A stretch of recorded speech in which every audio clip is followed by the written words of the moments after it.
കഴിഞ്ഞ ദിവസമുണ്ടായ കനത്ത മഴയിലും കാറ്റിലും മരം പൊട്ടി വീണാണ് കോഴിഫാം തകർന്നത്. ചെറുകോട് ചോലക്കുന്നത്തെ കുഞ്ഞാലിയുടെ ഉടമസ്ഥതയിലുള്ള കോഴിഫാമിന്റെ 2 ഷെഡുകളിലേക്കാണ് മരം പൊട്ടി വീണത്. ഷെഡുകൾ പൂർണ്ണമായും തകർന്നു. 2 ലക്ഷത്തോളം രൂപയുടെ നാശനഷ്ടം സംഭവിച്ചതായി ഉടമകൾ പറഞ്ഞു. വൈദ്യുതി പോസ്റ്റും പൊട്ടി വീണിട്ടുണ്ട്. ആളപായമൊന്നും സംഭവിച്ചില്ല. സംഭവം തന്നെ ഇന്നലത്തെ കാറ്റും ഇടിയുമായും അതാണ് ഉണ്ടായത്. അപ്പോൾ ഒന്നിച്ചുള്ള കാറ്റിനോട് ഇങ്ങനെ ഒന്നിച്ച് പൊളിഞ്ഞു പോയത് അതാണ്.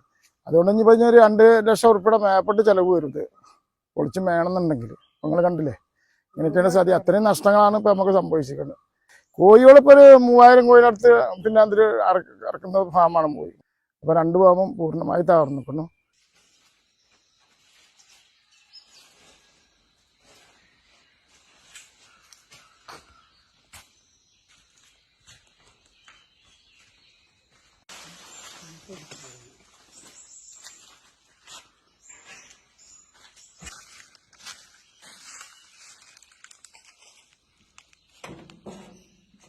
മാവാണ് ഞാൻ അപ്പുറമാണെങ്കിൽ നേരെ പോയിട്ട് അവിടെ നിന്ന് എടുക്കുക.